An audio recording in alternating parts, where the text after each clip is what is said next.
Hi, I'm Alex. I'm a research scientist at Google.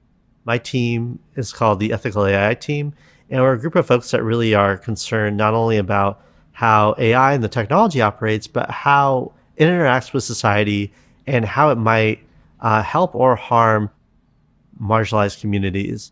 So when we talk about data ethics, we think about, what is the good and right way of using data?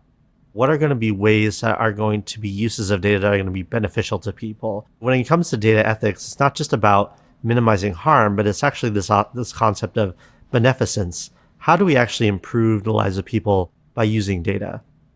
When we think about data ethics, we're thinking about who's collecting the data, why are they collecting it, how are they collecting it, and for what purpose. Because of the way that organizations have imperatives to make money or to report to somebody or provide some kind of analysis, we also have to keep strongly in mind how this is actually going to benefit people at the end of the day.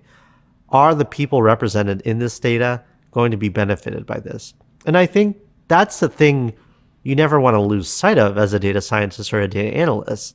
I think aspiring data analysts need to keep in mind that a lot of the data that you're going to encounter is data that comes from people. So at the end of the day, data are people. And you want to have a responsibility to those people that are represented in those data.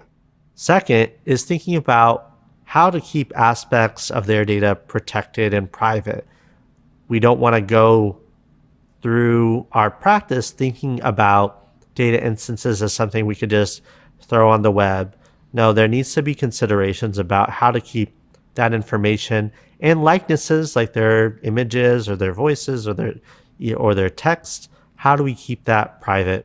We also need to think about how we can have mechanisms of giving users and giving consumers more control over their data.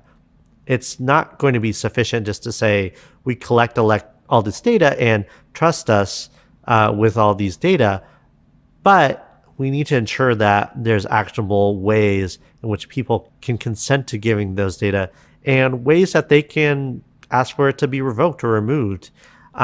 So data is growing, and at the same time, we need to empower people to have control over their own data. The future is that data is always growing. We haven't seen any kind of evidence that data is actually shrinking.